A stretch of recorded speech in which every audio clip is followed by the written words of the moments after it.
히브리 3파 십브라와 부아라는 두 여인이 덜 두려운 바로보다 더 두려운 여호와 하나님을 선택하고 그분을 경외함으로 그녀들의 집안이 복을 받았을 뿐만 아니라 그녀들 덕분에 이스라엘 공동체가 번영을 이루었다라고 성경은 기록합니다.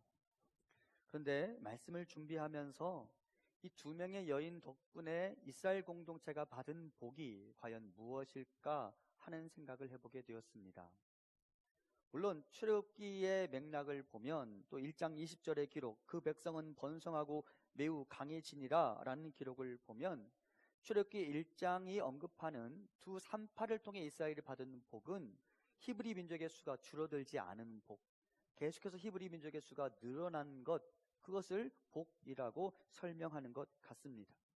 그런데 제가 말씀을 가만히 보면서 이 두 명의 여인이 이스라엘 공동체에게 끼친 복이 과연 이것뿐일까 하는 생각을 해보게 되었습니다. 그리고 저는 그것 말고도 더 있다라는 것을 생각하게 되었습니다. 두 명의 여인이 히브리 공동체에게 끼쳐준 유익 중 하나는 믿음의 확산입니다. 히브리 공동체는 바로를 두려워하며 절망 중에 빠져 있던 차에 두 명의 여인이 보여준 믿음을 보며 힘을 얻게 되었습니다. 바로보다 하나님을 더 두려워하는 자들이 받는 복이 무엇인지를 그녀들을 통해 보게 되었고, 그 과정 중에 믿음의 가치를 깨닫게 되었습니다. 그리고 바로도 두렵지만 그 바로보다 더 두려운 하나님을 선택한 자들에게 주시는 그 하나님의 복을 이스라엘 공동체가 동일하게 소원하게 되었습니다. 이스라엘 공동체 안에 믿음의 삶에 대한 용기의 기운이 맴돌기 시작했습니다. 생각해 보시죠. 출애굽기 1장 22절을 보면 애굽 임금 바로는 히브리 민족 중 태어나는 모든 남자아이는 나일강에 버려야 한다라는 명령을 내렸습니다.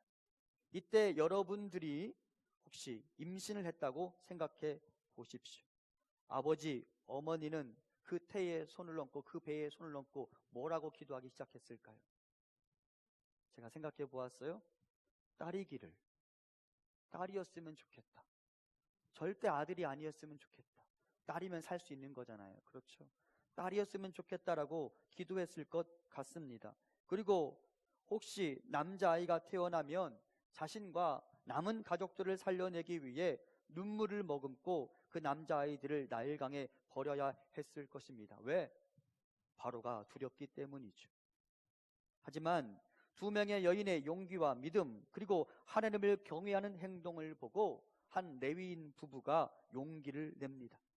바로에게 대항하고 바로보다 여호와 하나님을 더 두려워해도 된다라는 사실을 깨닫고 자신들도 이 히브리 산파들의 믿음의 길을 걷겠다라고 다짐하게 됩니다. 그리고 아들이 태어났지만 그 아이를 나일강에 버리지 않습니다. 버팁니다. 출애굽기 2장 2절입니다. 그 여자가 임신하여 아들을 낳으니 그가 잘생긴 것을 보고 석 달 동안 그를 숨겼으나.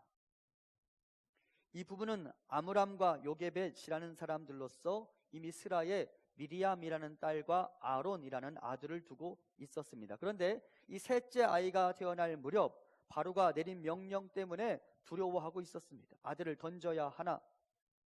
하지만 히브리 산파들이 먼저 보여준 믿음 덕분에 그 믿음의 도전을 받고 자신의 아이들을 살려주게 됩니다. 바로의 명을 거절한 것입니다. 바로에 맞서 싸우는 용기를 보여주었습니다. 그리고 이 부부의 용기와 믿음, 특히 아내인 요게벳의 믿음 덕분에 모세라는 위대한 구원자가 나일강에 버려지지 않고 구원을 받게 됩니다. 왜 요게벳의 믿음이라고 제가 표현하냐면, 오늘 본문에 등장하는 아이를 숨겨두었다, 아이를 위해 갈대 상자를 만들었다, 그 아이를 나일 강가에 내려놓았다 라고 말할 때 그 모든 동사들이 다 3인칭 여성 단수를 주어로 삼고 있어요. 그러니까 어머니 요게벳이, 두 명의 산파들을 통해 믿음의 동기부여를 받은 어머니 요게벳이 이 아이를 살려두기로 결정한 것이죠. 바로에게 저항하기로 결정한 것이죠. 두렵고 떨리지만 옳은 것을 선택하기로 결정한 것이죠.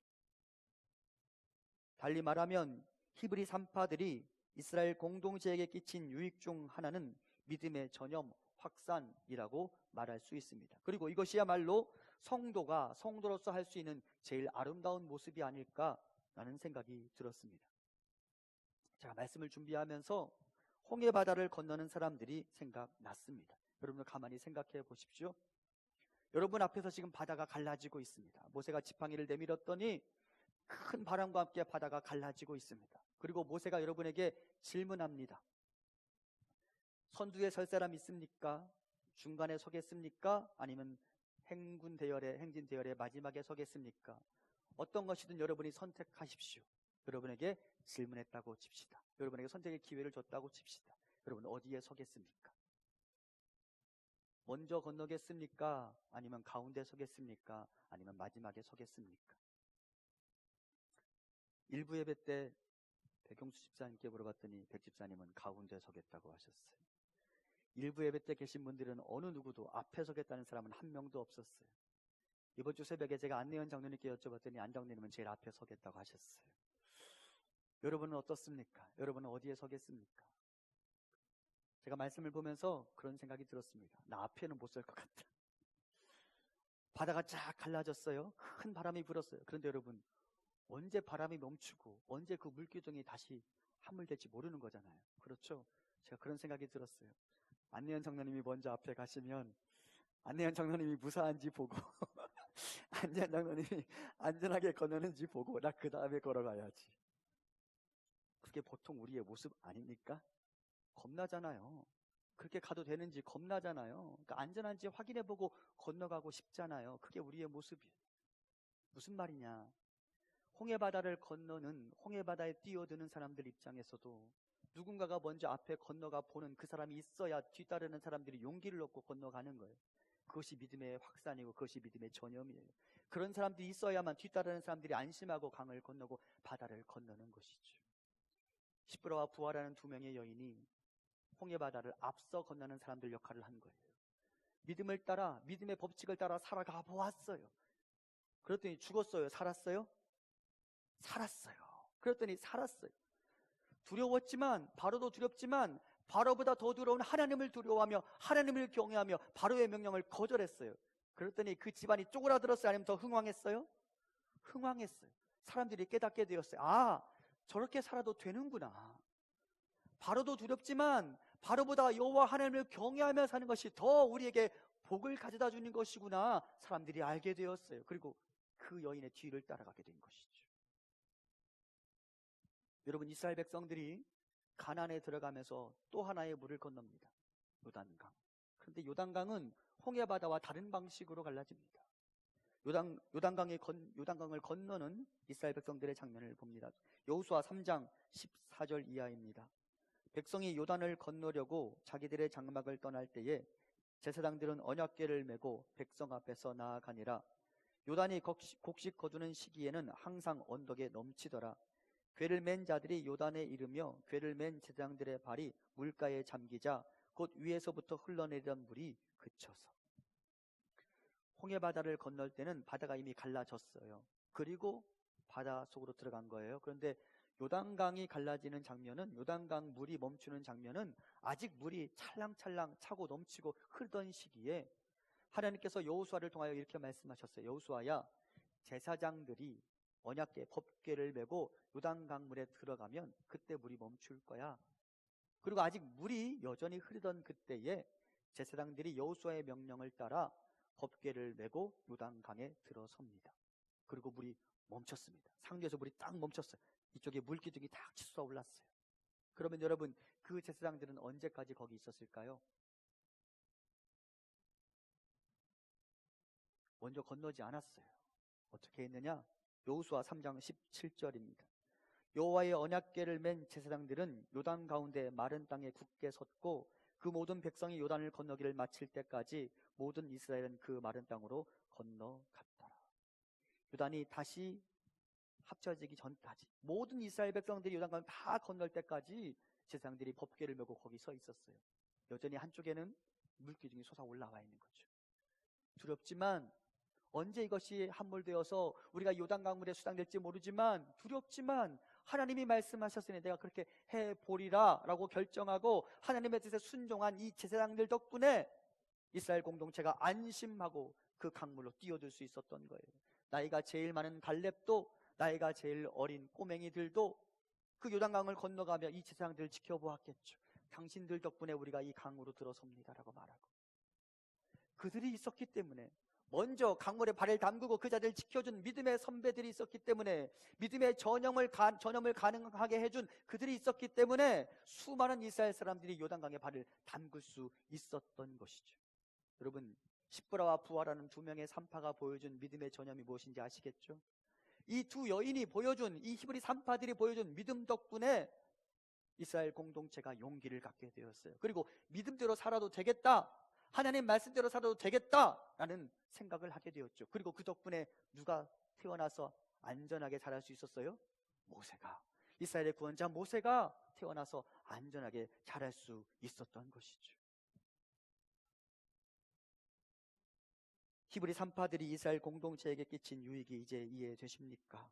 그렇다면 나는 나의 믿음으로 내 주변의 사람들의 믿음을 돋우는 사람입니까? 아니면 나의 철없는 행동과 안절부절하지 못하고 방황하는 행동으로 주변을 불안하게 하고 주변의 사람들의 믿음의 길을 꺾어 놓는 사람은 아닙니까? 이제 점검해 보시죠. 그리고 우리 모두가 히브리 산파들처럼 나의 믿음으로 주변의 믿음의 기운을 복돋을 수 있는 믿음의 사람들이 될 수 있기를 간절히 소망합니다. 모세가 태어날 당시 히브리 공동체에는 장차 이스라엘을 구원할 하나님의 사람이 태어날 거라는 예언자들의 소리가 가득했었다고 합니다. 그렇기 때문에 바로도 두려움을 이기지 못하고 이스라엘 남아들을 살해한 것입니다. 그리고 그 두려움의 한복판에서 한 레위인 가정에 남자아이가 태어났습니다. 그리고 그 부모가 태어난 아이를 바라보기 시작합니다. 너무도 잘생겼어요. 그리고 그 부모에게 이런 감정이 생겼습니다. 스데반이 이때 이 순간을 이렇게 설교합니다. 그때에 모세가 낳는데 하나님 보시기에 아름다운지라 그의 아버지의 집에서 석 달 동안 길리더니. 이 부부가 아이를 하나님의 관점으로 바라보기 시작했습니다. 하나님 보시기에 아름답다라고 평가하기 시작했죠. 하나님의 관점으로 이 아이를 가만히 보니까 단순하게 잘생긴 것뿐만 아니라 하나님의 형상이 담겨진, 그래서 하나님의 특별한 섭리와 계획 가운데 자신의 가정에 찾아온 하나님의 선물이라는 생각을 하게 되었습니다. 그래서인지 오늘 본문 2절에 등장하는 잘생겼다라고 하는 이 단어가 창세기 1장에 등장하는 하나님의 감탄사와 같은 단어로 사용되었습니다. 창세기 1장에 여러분, 하나님이 온 천지 만물을 창조하시고 뭐라고 감탄하셨어요? 보시기에 좋았더라. 이 좋았다라는 단어가 오늘 본문에서는 아름답다라는 단어로 번역되었습니다. 부부는 이 아이가 분명한 하나님의 작품이라고 생각했습니다. 부모가 보기에 이 아이가 장차 이스라엘을 구원할 위대한 지도자 모세가 되리라고 완전하게 이해하지는 못했을 것입니다. 하지만 한 가지 사실만은 분명하게 알았습니다. 이 아이는 하나님이 우리에게 주신 아름다운 선물이다. 이 아이는 함부로 나일강에 버려질 아이가 아니다. 우리는 어떻게 해서든 이 아이를 소중하게 길러내고 보호해야 한다. 그것이 하나님의 뜻이다. 당시 나일강에 아이들을 버릴 수밖에 없었던 다른 부모들의 두려움을 절대 과소평가할 수 없습니다. 하지만 그 두려운 시대, 어두운 시대 속에서도 하나님이 우리에게 주신 아름다운 선물을 절대 나일강에 버릴 수 없다고 다짐한 이 부모의 믿음을 기억할 필요가 있습니다. 지난주 어린이 주일을 보냈지만 이 시대 각종 뉴스에 거론되는 사건, 사고들을 보십시오. 부모가 자신의 아이를 학대하는 일은 비일비재하고, 자신의 아이를 성폭행하는 자신의 남편을 용인하고, 자신의 아이를 살해하려는 남편의 계획에 동조하고, 그 아이를 살해하고서도 나는 모르는 일이라고 거짓말을 하는 사람들을 보면, 그리고 그 범행의 주체가 되는 그 아버지들을 보면 그 안에 최소한의 양심마저 상실한 사람들이 아닌가라는 생각이 듭니다. 어떻게 그렇게 행동할 수 있단 말입니까? 그들의 마음 안에 하나님이 없기 때문입니다. 하나님이 보시기에 이 관점을 상실해버리니까, 하나님이 보시기에 이 아이가 얼마나 아름다운지를 상실해버리니까 그 아이들 나일강에 버리는 거예요. 하나님 보시기에 그 관점을 상실해버린 사람들이 부모로서의 본능마저 거부하고 자신의 아이들을 학대, 살해하는 것입니다. 낙태와 관련한 헌법재판소의 판결이 나왔습니다. 이 시대 많은 사람들이 낙태할 수 있는 여성들의 권리와 자유를 외치면서 낙태 금지법이 위법이라는 판결이 나온 것을 환영하고 있습니다. 자신의 권리를 주장하면서 태중에 생긴 작은 생명을 합법적으로 살해할 수 있는 시대가 온 것입니다. 여러분, 저는 태중의 아이 때문에 어머니의 생명이 위태로운 순간을 두고 지금 말하는 게 아닙니다. 자기들이 계획치 않은 아이가 태중에 임신되었다고 그 아이를 그냥 쉽게 지워도 된다고 생각하는 이 시대의 문화를 두고 이야기하는 것입니다. 사람들의 시선에 여호와 하나님 보시기에가 사라졌기 때문에 일어나는 현상입니다. 사랑하는 성도 여러분, 아므람과 요게벳은 많은 사람들이 자신의 아이들을 나일강에 버리던 그 시절에도 자신의 집에 찾아온 하나님의 선물을 하나님 보시기에 그 관점으로 바라보았으며 그 아이를 나일강에 버릴 수 없었습니다. 그리고 이것이 이 시대 우리가 다시 찾아와야 할 가치관이 아니겠습니까? 우리 집에 찾아온 소중한 선물을 하나님의 관점에서 바라보시기 바랍니다. 하나님이 그 아이를 우리에게 주시면서 보기에 참 좋다라고 말씀하셨습니다. 여러분, 하나님이 이 세상 천지 만물이 창조된 것을 보고 보기에 참 좋다 하셨을까요? 야, 참 멋지다 라고 하셨을까요? 1번과 2번의 차이가 안 느껴지십니까? 저는 차이가 난다고 지금 설명하려고 하는데 하나님이 점잖게 야, 참 좋다 하기보다 참 좋다 하셨을 것 같아요. 하나님이 여러분에게 주신 그 소중한 자녀들, 하나님이 우리에게 주시면서 참 좋다 하셨던 하나님이 주신 선물들입니다. 절대 그 아이들 함부로 다루지 마십시오. 절대 그 아이들에게 폭력을 행사하지 마십시오. 절대 그 아이들에게 함부로 말을 하지 마십시오. 그 아이들 존중하고 사랑하십시오. 그 아이들 하나님이 우리에게 주신 선물입니다. 그 아이들 나일강에 버리지 마십시오. 그 아이들 한 사람 한 사람, 한 영혼 한 영혼을 귀하게 여기며 사랑할 수 있기를 간절히 소망합니다. 믿음으로 제대로 양육하셔야 합니다. 한편 말씀을 보면서 그런 생각이 들었습니다. 모세의 부모가 그 모세를 보고 하나님 보시기에 참 좋아서 그 아이를 함부로 다룰 수 없었던 것처럼 우리 부모님들이 우리를 그렇게 다루셨는데, 우리 부모님들이 우리를 그렇게 양육하셨는데 라는 생각을 하게 되었습니다. 그렇죠. 우리 부모님들이 우리를 그렇게 애지중지 키우셨습니다. 절대 우리를 함부로 다루지 않으셨고 절대 우리를 나일강에 버리듯 내팽개치지 않으셨습니다. 최선을 다해 양육해 주셨습니다. 그런데 우리가 그 은혜를 새까맣게 잊고 살아갑니다. 여러분, 성경을 보면 하나님 우리에게 너희 주변의 사람들을 돌보아야 한다라고 말씀하십니다. 그러면 여러분, 누군가를 돌볼 때 그 돌봄의 우선순위가 있을까요? 없을까요? 누군가를 내가 돌보아야 하는데 그 중에 먼저 챙겨야 될 사람이 있을까요? 없을까요? 있습니다. 디모데전서 5장 8절 같이 봉독합니다. 시작. 누구든지 자기 친족, 특히 자기 가족을 돌보지 아니하면 믿음을 배반한 자요 불신자보다 더 악한 자니라. 아멘. 내가 아무리 다른 사람에게 선대한다 할지라도, 많은 사람들 앞에 선한 사람이라고 인정을 받을 만큼 다른 사람들을 잘 돌보는 사람이라 할지라도 그가 자기 가족을 돌보지 않으면 하나님 뭐라고 말씀하시느냐? 믿음을 배반한 자요 불신자보다 더 악한 자니라. 내가 나의 친족, 나의 부모님들을 책임지지 않으면서 누구에게 나의 부모님을 맡기겠습니까? 효도 효자 아시죠? 아들이 그 어르신이 된 어머님을, 아버님을 업고 있는 것, 그것이 효도 효자입니다. 이미 어르신이 된 그분들을 업어드려야 합니다. 성경을 가만히 보면 받은 은혜를 기억하고 은혜로 아는 사람들이 더 큰 은혜를 받게 되어 있더라고요. 반면 은혜를 새까맣게 잊은 사람들은 그에 상응하는 징벌을 받게 되어 있더라고요. 은혜를 새까맣게 잊은 사람들, 대표적으로 출애굽기에 등장하는 애굽 사람들입니다. 여러분, 애굽 사람들이 요셉을 그렇게 잊으면 안 돼요. 애굽 사람들이 요셉에게서 받은 복을 그렇게 쉽게 잊으면 안 돼요. 그들이 요셉이 있을 때 7년 풍년과 7년 흉년을 예측할 수 있었고 7년 풍년의 시기에 7년 흉년을 잘 대비할 수 있었기에 다른 여러 나라들은 기근에 시달려도 애굽만은 보호받을 수 있었어요. 그렇죠.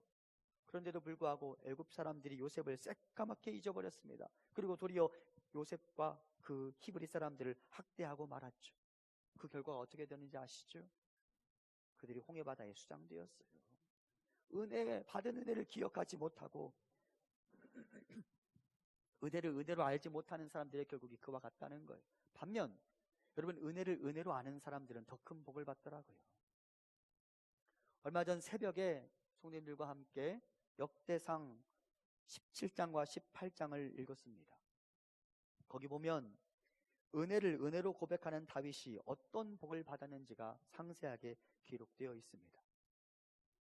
하나님께서 다윗에게 왕이 아닌 왕조를 약속하셨습니다. 무슨 말이냐? 다윗 한 사람이 왕이 되는 것뿐만 아니라 다윗아, 너의 대를 이어 연속해서 왕이 나타날 거야. 너의 후손들이 다 왕이 될 거야 라고 왕조를 약속하셨습니다. 그리고 다윗이 그것이 너무나 감사했어요. 나 같은 사람이, 한낱 목동에 불과했던 나 같은 사람이 이와 같은 은혜를 받다니. 그러면서 다윗이 이렇게 고백합니다. 역대상 17장 16절 같이 봉독합니다. 다윗 왕이 여호와 앞에 들어가 앉아서 이르되 여호와 하나님이여, 나는 누구이오며 내 집은 무엇이기에 나에게 이에 이르게 하셨나이까? 아멘. 다윗이 말합니다. 나는 누구며 내 집은 무엇이기에 나에게 이에 이르게 하셨나이까? 다윗은 여호와 하나님이 베푸신 복을 절대 당연하게 여기지 않았습니다. 그는 언제나 여호와의 복 앞에서 겸손한 사람이었습니다. 자신은 절대 여호와 하나님의 복을 받기에 합당한 사람이 아니며 나는 그 복 앞에서 그저 감사할 수밖에 없다고 고백합니다. 그리고 여러분, 그렇게 여호와의 복을 당연하게 여기지 않으며 하나님께 충분히 감사할 수 있었던 다윗에게 또 다른 여호와의 복이 시작됩니다. 역대상 18장 6절입니다. 다윗이 어디로 가든지 여호와께서 이기게 하시니라. 아멘. 다윗은 받은 은혜를 언제나 기억하는 자였어요. 그리고 그가 또 다른 복을 받았죠. 그것뿐입니까? 하나님에게서 받은 복뿐만 아니라 다윗은 내 주변의 사람들을 통해 받은 복을 절대 잊지 않았어요. 다윗이 평생 동안 고마워하던 사람이 한 명 있어요. 누굴까요? 요나단, 자신의 친구이자 동지인 요나단. 그 요나단이 자기에게 베풀어준 은혜를 그는 결코 잊을 수가 없었어요. 그리고 요나단이 베풀어준 그 은혜를 기억하는 다윗이 또 다른 은혜를 공급하는 사람이 됩니다. 그가 요나단의 아들 무비보셋을 선대해 주죠. 다윗은 남들이 나에게 베풀어준 은혜를 절대 과소평가하지 않고 남들이 나에게 베풀어준 은혜에 대해서 언제나 감사할 수 있는 사람이었습니다. 그리고 그에게 연속적으로 여호와 하나님의 복이 흘러들어오게 된 것이죠. 사랑하는 성도 여러분, 멈추지 않는 복을 갈망하십니까?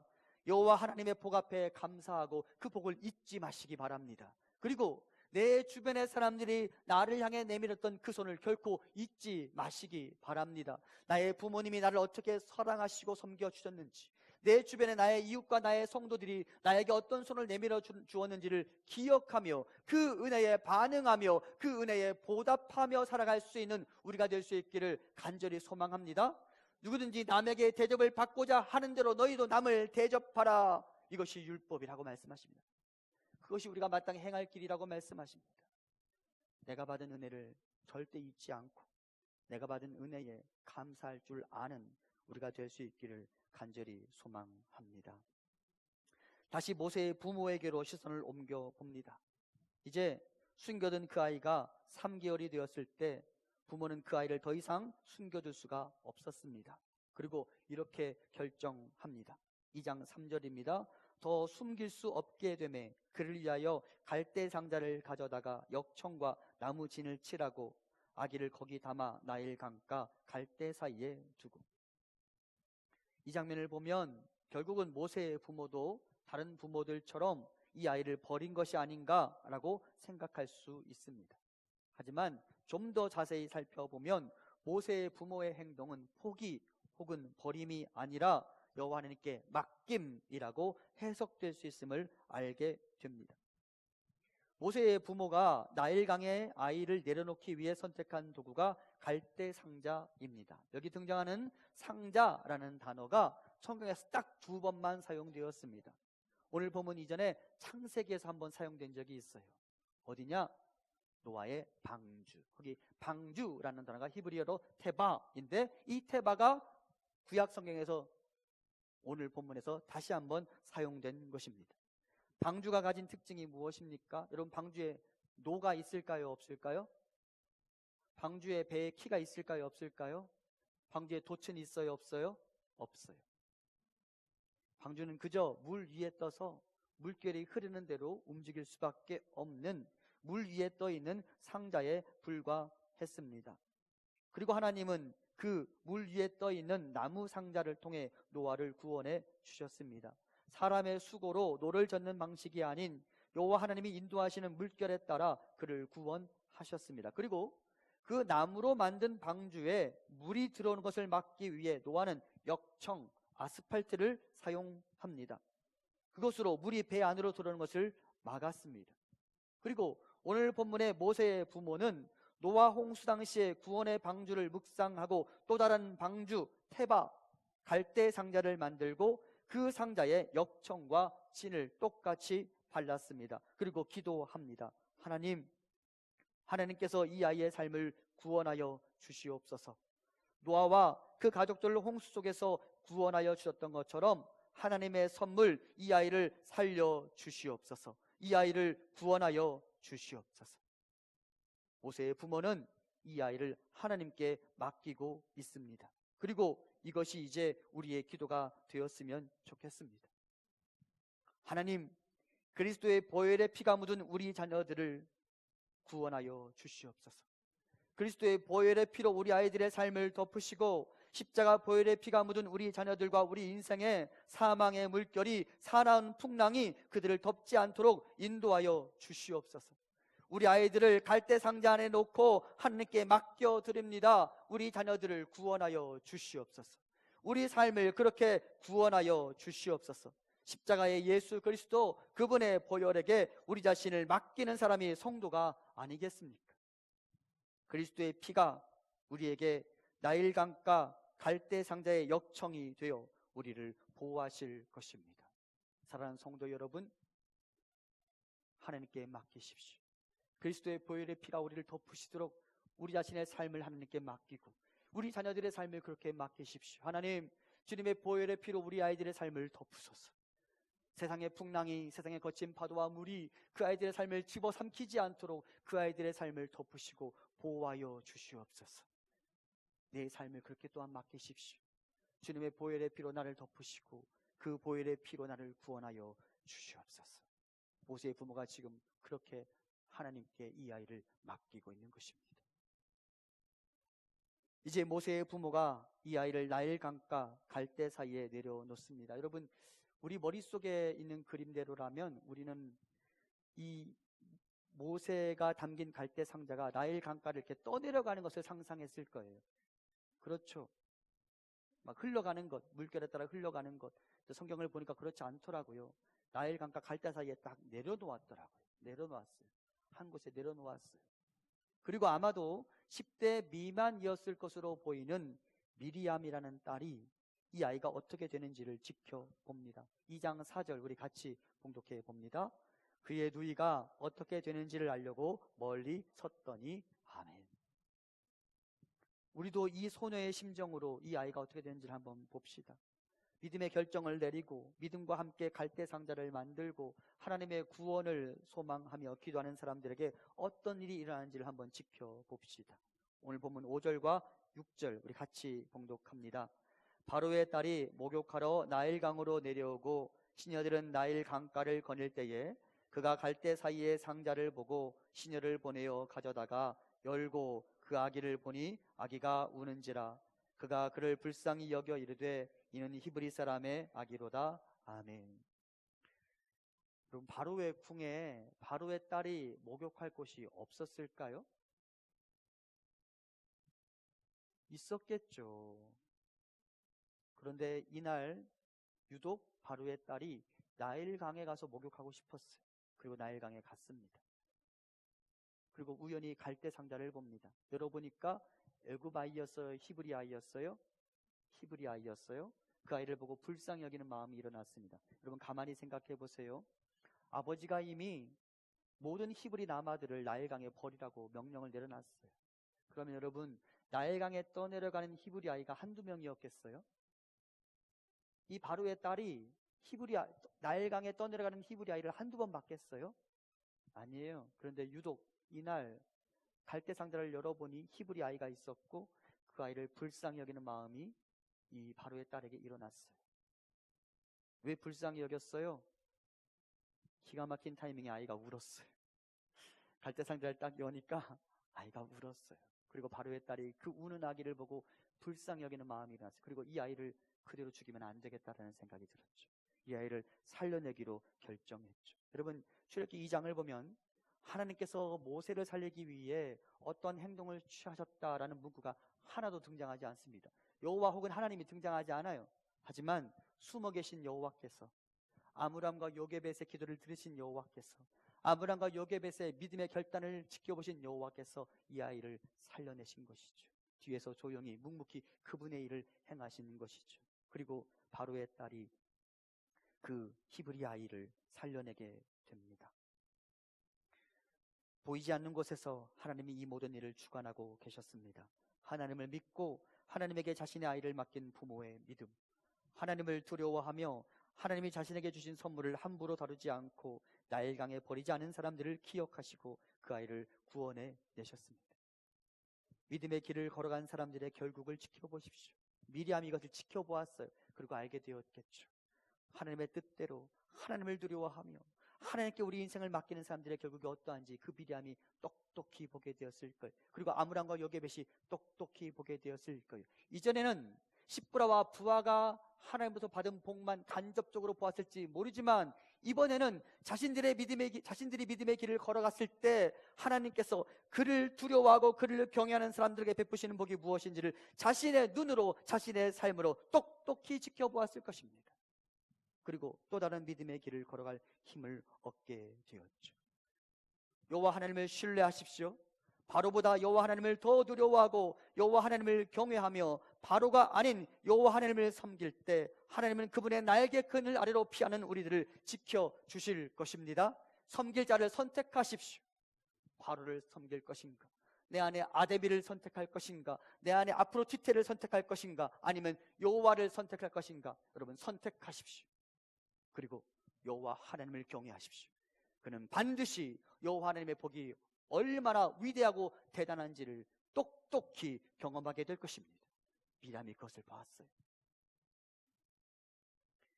이제 구원받은 이 아이가 3살 혹은 4살쯤 되었을 때 애굽의 공주의 아들로 입양이 되며 그때 이 아이에게 이름이 붙여집니다. 출애굽기 2장 10절입니다. 그 아기가 자라매 바로의 딸에게로 데려가니 그가 그의 아들이 되니라. 그가 그의 이름을 모세라 하여 이르되 이는 내가 그를 물에서 건져내었음이라 하였더라. 모세, 물에서 건져내다 라는 의미의 애굽식 이름입니다. 이집트식 이름입니다. 히브리어가 아니에요. 이집트식 이름입니다. 그렇다면 질문, 이 아이의 본래 이름은 무엇이었을까요? 히브리 사람들도 아이가 태어나면 곧장 바로 이름을 지어줬어요. 근데 지금 3살, 4살이 되었어요. 그 전에 아이가 태어났을 때 3달 동안 길렀어요. 그리고 결국은 이 어머니가 이 아이를 데려가서 키웠잖아요. 그러면 그동안에 이 아이에게 이름이 있었을 거예요. 이름이 뭐였을까요? 알 수 있어요? 없어요? 없어요. 다만 이스라엘 사람들은 나중에 이렇게 기억하죠. 모세, 물에서 건져냄을 받다, 물에서 건져내다라는 이 이집트식 이름을 히브리어로 바꿉니다. 그래서 모쉐라고 부릅니다. 이 모쉐라는 말은 히브리어로 건지다, 끌어내다라는 의미를 갖습니다. 그러니까 사실상 거의 동의어라고 볼 수 있겠죠. 이스라엘 사람들은 이 아이의 본래 이름이 아닌 바로의 공주가 지어준 그 이름을 히브리식으로 바꾸어 불렀고 그 의미는 대동소이합니다. 그리고 구원받은 자 모세, 그가 장차 이스라엘의 구원자로 우뚝 서게 됩니다. 그리고 이것이 구원받은 성도의 정체성입니다. 나의 본래 이름, 나의 과거의 삶을 정리하고 하나님의 구원을 받아서 죄와 사망에서 구원을 받아서 새로운 이름인 성도로서의 삶을 살아가며 구원받은 자에서 구원하는 자로 바뀐 신분을 살아가는 자, 이것이 바로 성도의 정체성입니다. 우리는 모두 건져냄을 받은 모세입니다. 그렇죠? 우리는 구원을 받은 모세입니다. 죽어 마땅한 자, 우리의 죄의 대가로 그 형벌로 사망에 이르게 마땅한 자, 나일 강가에 그대로 버려져도 되는 자, 그것이 바로 우리의 정체성이었습니다. 하지만 하나님께서 우리를 모세 건져내 주셨습니다. 그리고 우리에게 말씀하십니다. 가라 모세, 건짐을 받은 자여, 이제는 구원하는 자로 가라. 내 백성을 구원하기 위하여 앞으로 나아가라. 하나님이 우리에게 그렇게 말씀하시는 것이죠. 사랑하는 모든 성도 여러분, 여러분은 다 모세이십니다. 맞죠? 여러분 다 모세이십니다. 맞죠? 좀 이렇게 힘 좀 나게 해주세요. 여러분 모두 모세이십니다. 맞죠? 그렇죠. 여러분 다 모세이십니다. 하나님이 여러분을 살려내셨습니다. 하나님이 나일 강에서 여러분을 건져내셨습니다. 하나님이 그리스도의 보혈의 피가 묻은 그 갈대 상자 안에서 여러분을 구원해내셨습니다. 우리 모두가 그 구원을 받은 자예요. 그리고 이제 구원받은 모세에게 말씀하십니다. 같이 읽을까요? 시작. 다시 시작. 하나님 우리에게 말씀하십니다. 가라 모세. 제가 참 잘 지었어요. 가야 돼요. 나가야 돼요. 구원 받았으면 이제 그 구원 받은 자로서 이제는 구원하는 자로 나아가야 돼요. 그것이 우리의 정체성입니다. 말씀을 정리합니다. 나는 믿음의 전념자로 살아가고 있는지 점검하십시오. 나는 내 주변의 사람들의 믿음을 돋우는 사람으로 살아가고 있는지 점검하십시오. 그리고 여호와 하나님을 경외하는 자들에게 임한 여호와의 구원을 다시 묵상하고 여호와 하나님께 자신의 무거운 짐을 내려놓고 그 하나님께 자신의 삶을 맡기는 자들의 삶을 지켜보면서 우리도 모세의 부모와 같은 믿음의 길을 걸어가리라 다짐하시기 바랍니다. 주께서 그분의 구원을 이루어 주실 것입니다. 믿음과 순종으로 그분이 머무르는 곳에 있는 성도들, 그리고 주께 모든 것을 맡기고 주가 이루어 주시옵소서 라고 고백하고 기도했던 그 모세의 부모처럼 우리가 주께 우리 것을 맡길 때 주가 우리에게 구원을 이루어 주실 것입니다. 출애굽기 14장 14절 같이 봉독합니다. 시작. 여호와께서 너희를 위하여 싸우시리니 너희는 가만히 있을지니라. 아멘. 시편 46편 10절 같이 봉독합니다. 이르시기를 너희는 가만히 있어 내가 하나님 됨을 알지어다. 내가 뭇 나라 중에서 높임을 받으리라. 내가 세계 중에서 높임을 받으리라 하시도다. 아멘. 주께서 이루실 것입니다. 나의 강가에 나의 짐, 나의 고뇌, 나의 무거운 짐을 나의 강가에 내려놓으십시오. 그리고 여호와께 기도하십시오. 주께서 나의 이 기도 제목을 받으시고 주께서 나를 살리시고 주께서 나의 자녀들을 살리시고 주께서 나의 부모들을 지켜 주시옵소서. 주께서 그 아이를 건져내실 것입니다. 주께서 그 사람을 모세하실 것입니다. 건짐을 받고 건짐을 받은 자로서 또 건져내는 자로서의 삶을 살아가는 우리가 될 수 있기를 간절히 소망합니다.